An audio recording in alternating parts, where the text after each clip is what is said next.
You got to kind of get in the mix to learn how to sell. You get punched in the teeth a lot, get popped in the nose, you get your wind knocked out of you, and do you get up off the ground? But the strong survive. It's never an easy route, but it became easier with time. Hey everyone, Chris G here. Yes, we're back again with another episode of Hard Hat the CEO. And today's guest is all the way from Las Vegas, Nevada, Mitch Carson. And Mitch is we just had a conversation, he and I he does so many things. I'm going to let him kind of explain it. Mitch, welcome. How are you today? I'm doing great. I look forward to our discussion and Mitch, go ahead. Yeah, and our talk, because I think it'll just flow organically. Can you give us a little quick update about you? You know, you've done so much stuff, and we're going to get into all that, but kind of in a nutshell, can you summarize it for me? I would label myself a serial entrepreneur. All right. As a good starter. I am unemployable, possibly for my opposition to being controlled. Second, my ability to think a little bit different. I love being challenged, and I like being challenged by my peers, but I don't think I'm employable. That I tried that a couple times and it just didn't work. After I'd been an entrepreneur, I went to work for Merrill Lynch. Yeah. And ended up having a crash with the manager of the office I worked at in Westwood, California. I'm from LA originally. And I realized the man that hired me, I got along with well. And it was a feeling that we connected. He got fired. The man that replaced him came in. He and I didn't see eye to eye. And it was a clash. Just a force of values that differed. And I ended up leaving that employer. I got sued for leaving early from my contract that I had with them, and I lost at arbitration. So it was a great learning experience. Read what you sign. Before I've learned the hard way in business, Chris.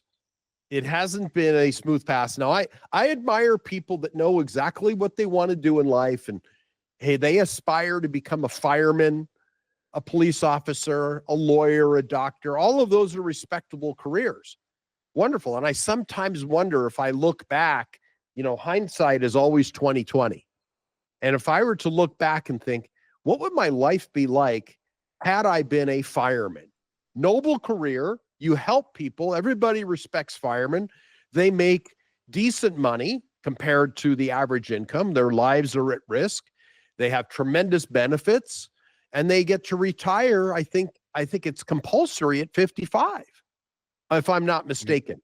I think you're right. And then they have unusual schedules. And they can, 3 on or something. They work in a row, then they have 4 days off. Yeah. So they work 3 24s and they're sleeping, lifting weights, and they've all got a mustache and buffed, And if they're lucky, they're in the calendar. So yeah, well, there you go. The fireman calendar. They're fit people. I can't say guys, because now women are firewomen as well, which I respect, and that's another discussion. But had I gone that route, there's nothing wrong with them being 55 with a 401k that is loaded, and you get a pension until you go into the dirt, and a respectable one. I'm wondering, gosh, what kind of route that would have been. I can't change that history. It is what it is. Yet they're controlled. They're told what to do by their captain or their lieutenants when they're in that firehouse. And the same holds true for police officers. I don't know if they have a compulsory age to retire. Maybe they can ascend to the higher ranks, but they're not on the street working the beat. Maybe the fire captain isn't the one running into the burning buildings. And maybe they live longer, but I believe it's around 55. They get a compulsory time to retire, fireman Fred. And that is a respectable career, but one that didn't appeal to me, because I liked, and I still like, new ideas, making them work in business, and how can I make this successful? It's been I would say that's my mindset as well, and that hasn't faltered. Well, as an entrepreneur, you're always not later on as you have, but when you bootstrap a job Oh yeah. as an entrepreneur, you're the hard hat, right? Yes. And so tell me a story about where you started as a hard hat and then you evolved your group, your team to where you're more of a CEO type. In college, I decided to start a business because I was doing a couple things to make money, to pay for tuition, had to pay my rent, had to live. Nobody was helping me with my schooling. So I took out loans for the schooling. And there was an idea I received from somebody because I was fearless at that age. I had nothing to lose. I taught Taekwondo when I could, but that didn't cover a lot of the bills. That was in between classes. I taught at a school, paid a little bit of money, but nothing to sustain me. And then I was told to start a business selling to fraternities and sororities at my college. I was going to the University of Southern California, which was a very expensive school at the time. Now it's extremely expensive, but back then it was more expensive than UCLA. It was a higher end. Sure. Yeah, it was a private school, but that's where I wanted to go. So I took out student loans to go attend part-time. I went part-time for 8 years in order to get my degree. I wasn't able to afford sitting down and just going to school full-time. I envied those kids, but they also don't have my background. It was my background, and this is what it is. And would I have changed it if I could have? Probably. It would have been nice to have participated in school activities more, but I had to work. And the job I did, which was my first business, was selling T-shirts and mugs and fraternity paddles to the fraternities and sororities at the campuses of Cal State Northridge, UCLA, and USC. Those were the three schools, and it ran on a calendar. So I learned a few lessons in business. It's relationships, but what happened is the person who was called the social chair of the fraternities change every semester or every quarter, as it is at UCLA, because schools are either on the semester system or quarter system. UCLA was on the quarter system. So if you have a relationship with Tom Smith, and then Tom gets replaced by Jeff Jones, you got to make that connection. So you're constantly having to market yourself, and sometimes they would pass your card on. This is when business cards, of course, were in, and you pass the card. Oh, this is the dude I use. Call him where we got our T-shirts for our functions. It happened in some cases, but I also learned the important lesson of seasonality and relationships. And the relationships left because these guys also graduated, and then they went on for their corporate jobs. And in some cases, I maintained that connection when they wanted to buy imprinted products, when they went to a corporation, but many didn't have those jobs that were signed to buying it. So those relationships they disappeared. And that's natural because of what I was doing. And also there was a season during the summer where I made no money. There were no activities. The kids were home or they were off partying or doing their summer jobs. And there's no religion. So I starved during those months. So a light went off in my head. I can't eat 9 months out of the year and starve for 3. It's great for weight loss, but it's not great for income. Yeah. So I learned that I had to then venture into more stable businesses where I actually developed a relationship with the buyers, the purchasing agents, the people in marketing who were the ones that selected the companies to work with. And we got into the movie industry in Hollywood because I was LA based, working with studios, record companies, and they were more consistent buyers year round when they released artists. As an example, I worked with Virgin Records when Paula Abdul released her first album called Knockout. So we created these little gloves on a key ring, boxing gloves, Knockout, with her name on it, which were then distributed to all the radio stations they used in order to promote her album release. Back then they were albums, as in turntable. They went around. And they went from, well, back in the day, they used to go to, they probably do, I guess, but they go to different places and broadcast from different areas too, right? Yes, And exactly. then you hand out the merchandise or the freebie. Well, that's how the Yeah. merchandise worked. They would send out a Yeah. care package to the radio station promoting these new artists. You know, Ziggy Marley was one, you know, who was Bob Marley's son, also worked for Virgin Records or was, you know, under that label. And we did T-shirts for him. All of these different products with the names of the artists were on it. And that we did very well, started to make money with this and realized, okay, this is a lot better, and gave up on the fraternities and sororities because it was consistent money during the 9 months of the year, Right. but there were no relationships developed and they didn't have the budgets. I'm going to say, I'm guessing the purchasing power was a little different too. Oh, The- yeah. The orders, yeah. What, when you say we, you mean who? We, and- meaning me and my salespeople. So I started out with me alone doing this. And I went, oftentimes I went door to door saying, hey, do you want to buy some mugs with your name on it? Yeah. It was desperation, man. It's, you know, door knocking was not strange to me. So I would smile and dial as a stockbroker later in life when I went to work for Merrill Lynch. But I learned you have to put in the effort. And this is before I learned one-to-many selling, which was stage selling to many people at once versus knocking on doors. But I learned how to sell going door to door, literally, or picking up the phone, smiling and dialing. Yeah. And that's how you cut your teeth and you develop a thick skin. And you like it or not, you profit or you perish. And that's what separates the men from the boys. You can either take a hit on the football field or you can be a punter.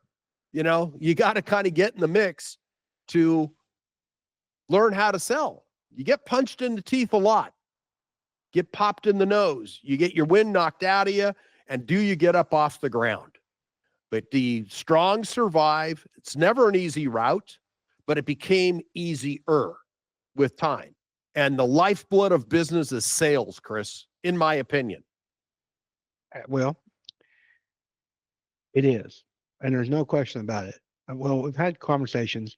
Well, people argue, well, you got to have this. Yes, but you got to have sales, because if you don't have any sales, there's no reason to do what the things you're talking about. And like it or not, it's sales. That's just, you got to have it or you die. There's Well, no- you know, engineers create great cars. And Sure. they're necessary in order to create the product. But without gasoline, that car doesn't go forward. It doesn't move. The pistons don't fire. And Yep. without electricity, I'll even talk Tesla, without the electricity, I liken that is the sales of it. You have to have the fuel in order for the pistons to fire and the spark plugs to work. Without it, there is no movement in the car. Sales can forgive a lot of sins. And I Yes, mean that in the business side of things, that Yeah. you can make a mistake and hopefully it doesn't kill you, but sales can get you out of that mistake, move on further. If you just gotta, I can't even express it enough. And if you don't like it, find somebody else to do it for you. Well, But- and the salespeople earn the most amount of money typically because they've deserved it, and they don't have skinny children. And Right. you know, accounting department might have skinny children because I think salespeople need to be appreciated more. And I'm biased, of course, because I yeah. consider myself a salesperson. Yet, of course, to run a business, you need accounting. You might need engineering if you're in that sector, or let's say operational people. I'll interchange them with engineering. If you're in manufacturing, you got to have good engineering, good R&D. All of those elements are necessary. And I mean, no disrespect to anyone else, but it's a No. lot easier to replace an engineer than it is a good salesperson. Because that's the type of personality that requires it. I've had people come to me and say, well, how come sales gets this or sales gets that? Well, you want to be a salesman? Well, no. Well, then, okay. I mean, you have I'll give you the same opportunities. If that's what you want to do. But it ain't, I mean, it sounds great. You see some things, but it's not easy. No, So, No. yeah.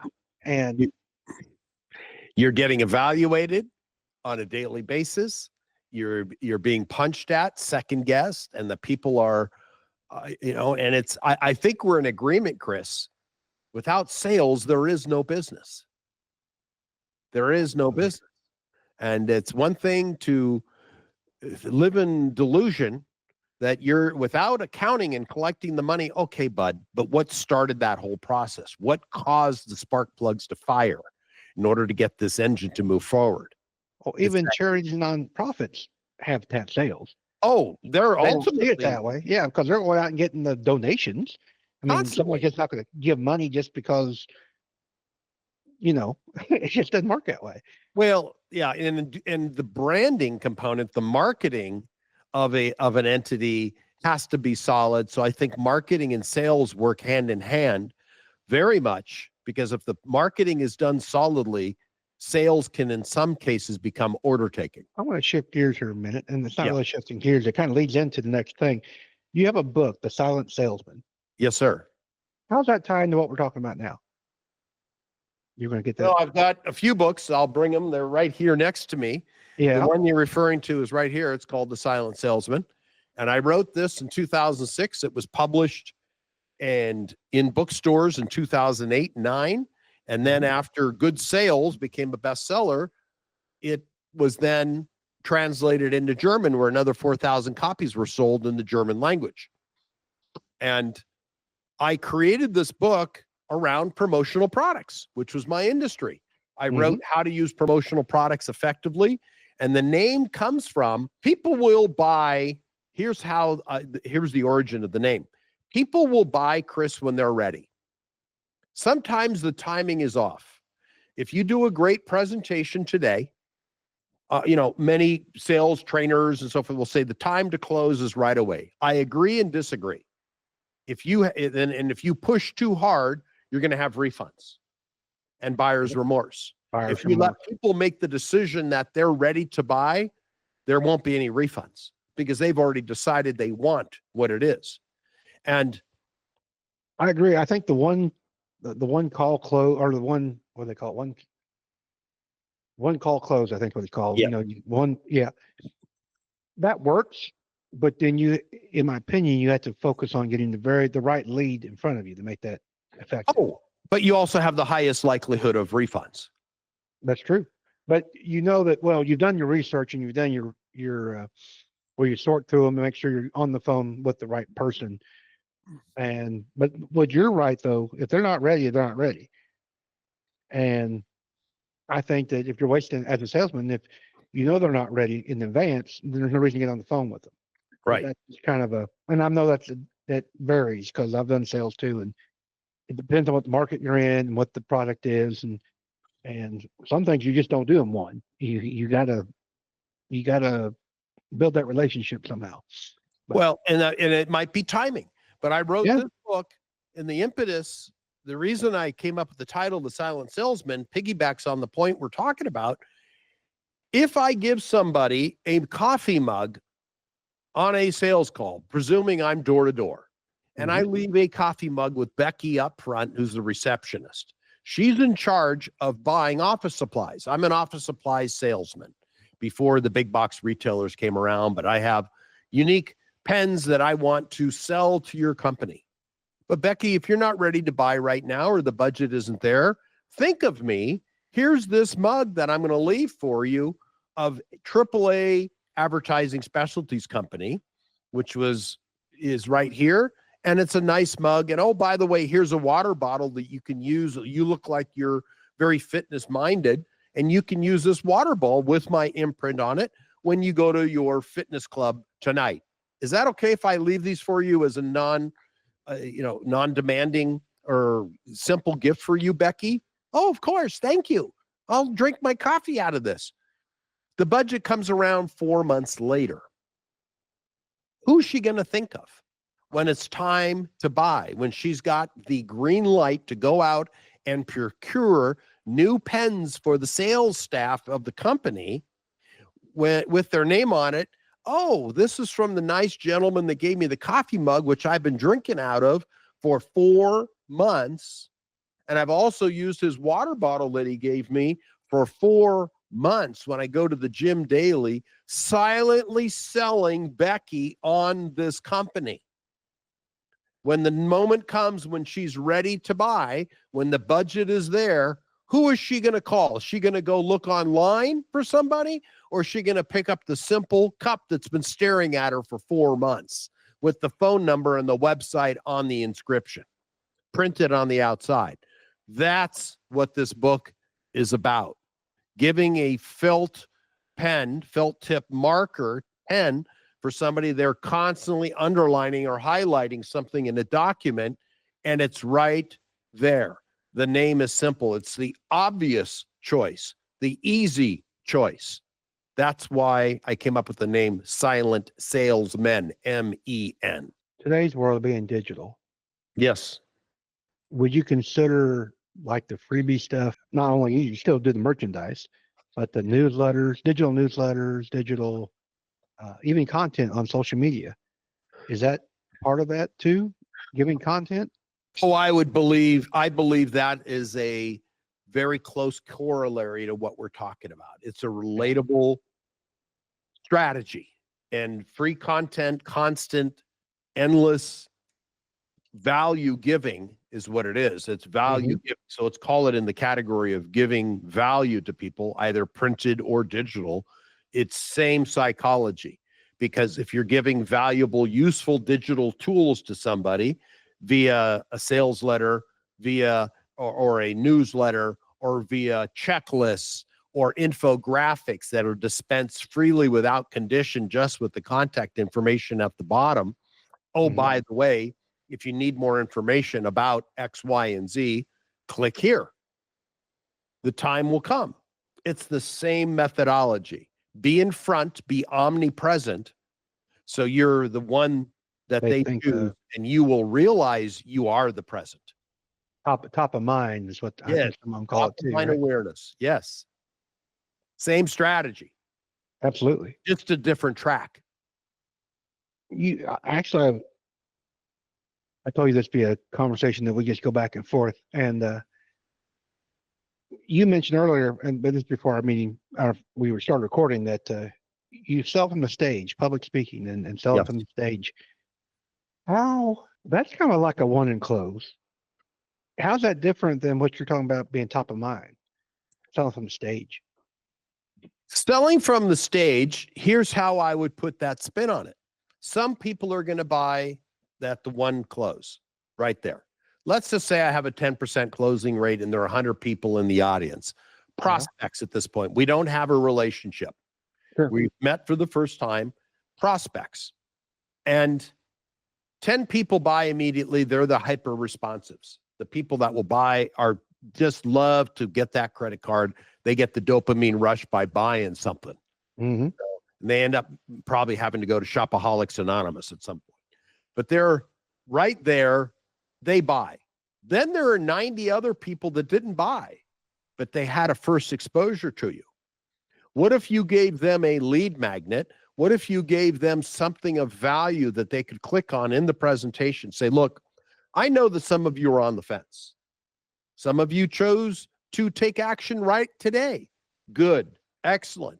Those of you may need more information or more time, or you're just simply not ready to buy today. I can appreciate that. Is it okay if I give you value over the next several weeks? And then if you change your mind, great, and we can have a conversation, or you can click and learn more information. And here are the 7 mistakes you need to avoid before you before you buy anything from any speaker. And it's a free report I've compiled. Most people find it incredibly valuable. And if you'd like this free report, I'm going to send it to you. All you have to do is click and give me your name and email address. I won't call you. Is that okay? Oh, by the way, I have a second valuable infographic that lays it all out for those of you that don't like to read. And I also have a free video or whatever course, mini course, which is 8 one-minute videos, which will clearly lay this out for you. And they're all free, no conditions, nothing, just name and email address. Is that okay? Raise your hand. Give me a 1 in the box. Raise your hand if we're in a live audience, or if we're on a webinar, just put a 1 in the box. And I'm going to give you the link right now for you to take action now to get free information from me. It's my gift to you with no conditions. Is that okay? Yes or yes? Yes, it's free. How can you say no? It's my favorite word in the English language, Mr. Prospect. Isn't it? Should be yours. And it's valuable. So here it is. So then I've captured the other 90 people and I continue to dispense value to them until they're ready to buy. Or I invite them to another presentation, and that's a long conversation, but that's how I would extract provide value and extract the juice out of people who chose not to squeeze me at the time. Make sense? Oh, absolutely. Well, I've been taught, and then I've been people that say you need to write a book. But either sell the book to your when you get a speaking gig, for example, you offer the book at a discount, and they give everybody the copy of your book, or that's part of your contract, and then everybody goes home with a book, or in your case, you could do a digital online ebook or something to that effect that's always with them, or they have it in front of them, or available to them. And I'm assuming you're putting stuff in like an email campaign, so it's top of mind. Yes. Not overwhelming, but maybe once a week, once or a week, month, or however that works. But or we connect on LinkedIn as well. Look me up, connect on LinkedIn, so you build your list. But it's constant attention. So when I referred to the coffee mug, it was selling silently for months until they decided to buy from me. In this case, digital world, you've got to sell another way, and it's content dispensation over a period of time. Valuable information and creating that connection. And you must embrace video so they see your face. Yep. And these are just my opinions. I'm going to switch into stories again.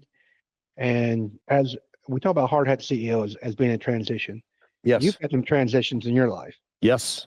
And I want you to talk about that. And then I got one more question that I want to get into the story. But you've had some transitions back. You've been sober, you said. Yes, 40 years.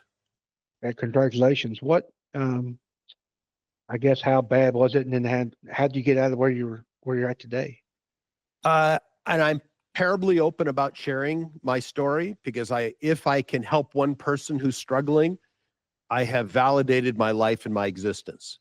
Because at the age I'm at in my life, I've had a very successful career and I've also had some failures. But I would say overall, I'm still breathing and able to eat a steak. I had one this morning for breakfast. I'm doing okay. And at the age of 22, I lost my parents back to back, 5 weeks apart. Father died. 5 weeks later, my mother died. And I was an only child. I then went on a downward spiral of drugs and alcohol, dealing with the pain of loss, of abandonment, all the emotional expected issues one would endure at 22. And I was extremely close to both of them. So it wasn't a situation where I was on my own, hadn't talked to them in years. No, I spoke to them both daily, sometimes several times a day.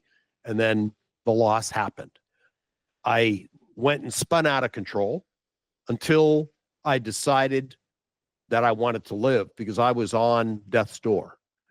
The Grim Reaper was there, ready to welcome me into his home of death.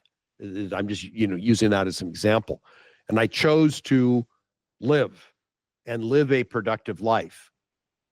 That was a huge pivot point in my life, for my life and for my career, not just for my spirit, for my mere existence, Chris. I wasn't ready for the Grim Reaper. I don't want to get too spiritual or religious on the call. I don't think it's appropriate.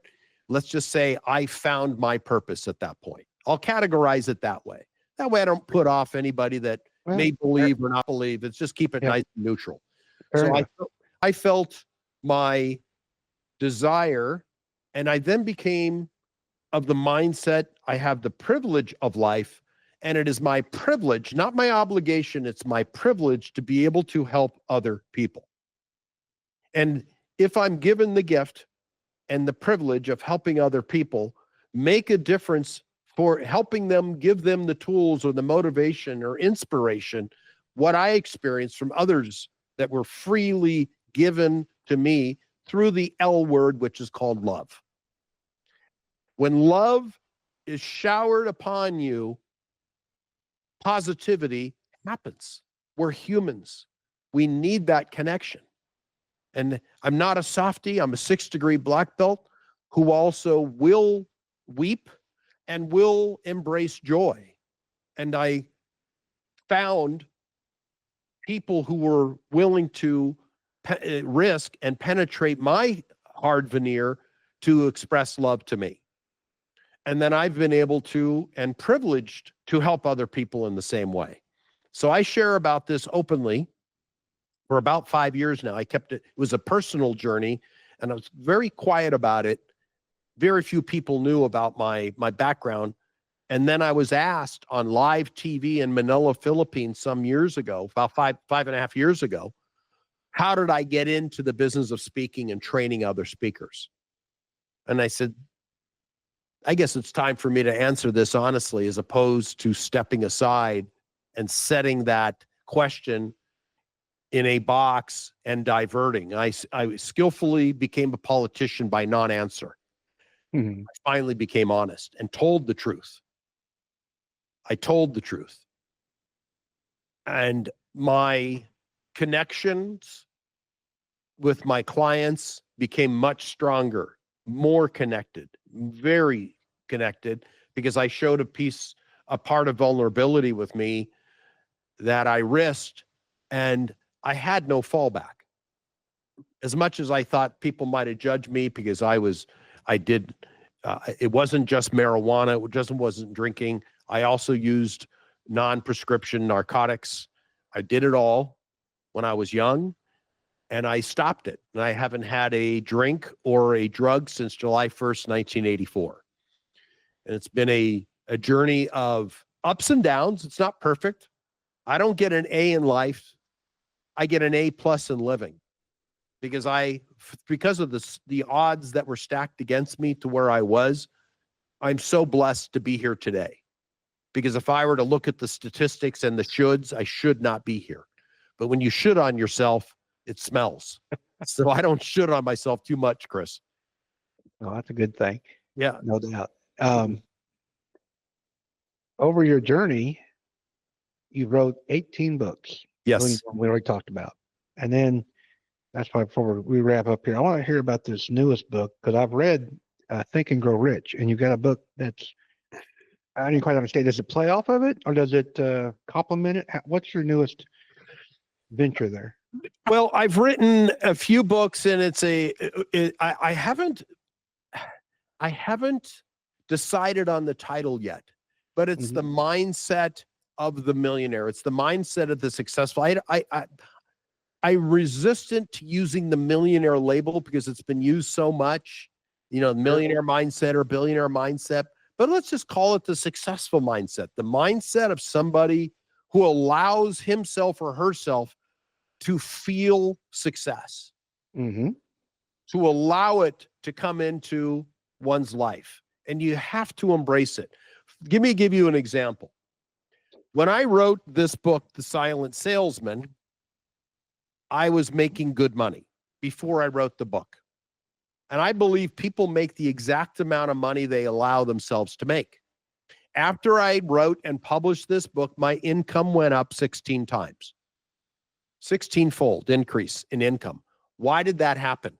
Or how did that happen? Simply because Mitch opened up the possibility of feeling that I deserved, believing I deserved, Chris, because it has to start here. You've got to have it here. You got to be able to touch the hearts of people and touch your own heart and allow yourself that feeling component, and that results in cash. And that is the validation / scorecard. But it first starts here in your brain. I don't know if it's the left side or right side. There's those two hemispheres. I don't know. I'm not that knowledgeable. I know enough, that when you tap into your heart and believe you deserve, because I felt I deserved because I had done what most people won't do. I went and got back in college, returned to college, and got my degree after 8 years of studying. Then I later went back and got my MBA.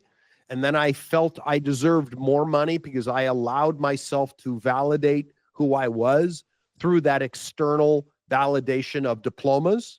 which I have on the wall over here, my university diplomas. But then when I wrote a book, something profoundly changed in me. I felt I deserved a lot of money because the people that I admired and knew in my circle as a speaker, the published authors made the big, big bucks.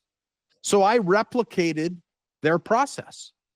Write a book or books. It's better to write books, series of them, multiple books. Most of my books aren't published because I use them as premiums to give away after they bought my system, which was a much bigger sell.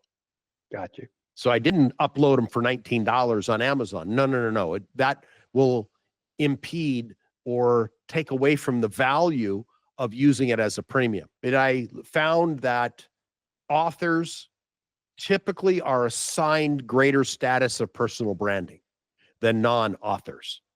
People who are in the media, on television, radio, newspapers, on podcasts as guests, for example, on your show and other shows, see themselves differently than those that don't do anything, that don't put themselves out there, that don't go the extra mile to simply create a one sheet on himself.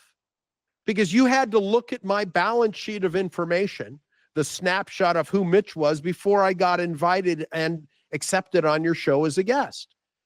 Because if I was butt crack Bill the plumber who didn't offer anything of value, and there's nothing wrong with butt crack Bill leaning over in the sink, we need those people to clean our pipe. Yeah, you need to fix it. Yeah, you need those people, but they're not candidates to be on your show. They're and not know where they want to be. I mean, they want to be. Exactly. They don't see themselves as a guest on your show talking about CEOs. They're not a CEO. They're interested in working 9 to 5, collecting a good, respectable paycheck for the labor that they provide for their owner, or maybe they're sole proprietors, but that's their interest. And that's perfectly fine. You and I have different interests, and somebody else has different interests. We're all part of the human race and offer different deliverables. And the people who deliver for your show provide a different type of value, mostly geared towards business, is what I'm seeing. Yeah. And that's why I love your title, from hard hat to CEO, which means down in the trenches. Doesn't necessarily mean they were a construction hard hat guy, but they were in the trenches from a startup, made it successful, and put in the work. And it's not 40 hours.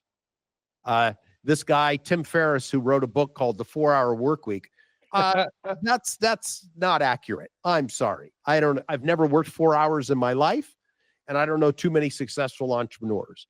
Or the E-Myth guy, work on the business, not in the business. Michael Gerber wrote that book. These are all good concepts, noteworthy, but not realistic. I do believe in the ethic of hard work, and it pleasures me to work hard. Now, I believe in maybe that's what I call E-Myth, the myth part. I believe in creating teams. Yes. I believe in delegating. I believe in working on things that you're good at and building the business, not getting entrenched. And you have to be, that's the hard hat part. But then eventually, over time, become the CEO, where you have to figure out what you're best at and delegate to those who are better at something else. You got to be the general contractor on a construction site. You got to hire the best carpenters, the best pipe fitters, the best plastering guy, all of those specialties, the best bricklayer. You can't do it all, but you have to understand it. And that's what we have. I have Missouri Barn Builders, and we build barns and barndominiums and houses. And I do a lot of things. But anyway, I've got crews that I can trust, and I know, and I don't have to go to my coach. On the other day, I have a business coach. He said, "Well, how often do you go to the job site?" I said, "There's jobs I've never even seen before." He goes, "Really?" I said, "Yeah, I've got people I trust and put them to take care of business." But that doesn't mean I'm not working. I'm doing. Oh, you're doing other things. But, we have to delegate in life. Nobody can do it all. I certainly won't go to YouTube to figure out how to drill my own teeth if I've got a cavity. I'm going to Dentist Dan. And Dennis Dan is the one that's drilling and filling, and I'm writing the check to him. So, Mitch, let's wrap this up a little bit. Yeah. And the one thing I want to end on is giving back. Yep. That's something you believe in, and as do I. Is that something that was drilled into you? Or is that I mean, you're close to your family. Is that something that you grew up with or just got over time? Part of it was my religious upbringing. I was Uh-huh. raised Quaker, and there was a certain component of service that was raised as a Christian. That I think was part of it. But my bigger lesson was the element of service that I learned in my years of recovery, mostly through Alcoholics Anonymous. And Huh? it was encouraged. It's part of our principles. I mean, I'm not here to promote, but Right. one Is it part one of is those service. steps or something? They Yeah. have steps, Well, right? Is it well, one of there's those 12 steps? steps. There's 12 Yeah. steps, but there's an infographic on one side. It's service. One side is unity, and service is a big part of it. Gifting to others unconditionally, giving back to others because you'll get rewarded. I don't want to get too spiritual. Let's just say Sure. I feel better about myself when I give to others freely. And when I'm able to see other people conquer their demons, I feel I'm validated as a human being to help other people. And that comes in various forms. Some people just send money to charities. That's fine. Wonderful. We need rich people to allay their guilt of making a lot of money by just sending money. I believe in getting in the trenches and physically and emotionally supporting other people. But we also need people that just write checks. They might be too busy, and that's their way of. That's fine too. Yeah, exactly. If it goes back to the sales part we talked about, you got to have sales. Yeah. Whether that means wherever it comes from, it's coming. So So I believe freely giving of yourself and whatever you have to offer is an evolved human being, and then you've left a legacy and a mark before you do go into the next, before you transition into the earth or wherever. well, that being said, Mitch, if our listeners want to reach out to you, how would they get a hold of you? If they're interested in getting on television, I'm a publicist here in Las Vegas today. It's one of my deliverables. They can go to getinterviewedguaranteed.com/meet with Mitch. I'm sure that'll be included in the show notes. Getinterviewedguaranteed.com/meet with Mitch. And we can have a conversation if that appeals to you. Or you can go to mitchcarson.com, read about me, email me, and that's how I'm reachable for any of your listeners or viewers in that case. Well, great. And if you like what we talked about today, hit subscribe, obviously, but also you can go to ihardhattheceo.com and we can discuss other ways to become a CEO and get you on TV too with Mitch. But you can also go to our Facebook page and LinkedIn, Twitter. So thank you very much, Mitch. We sure appreciate you. Been a joy talking with you. Thanks, buddy. Appreciate it. All right. Bye-bye.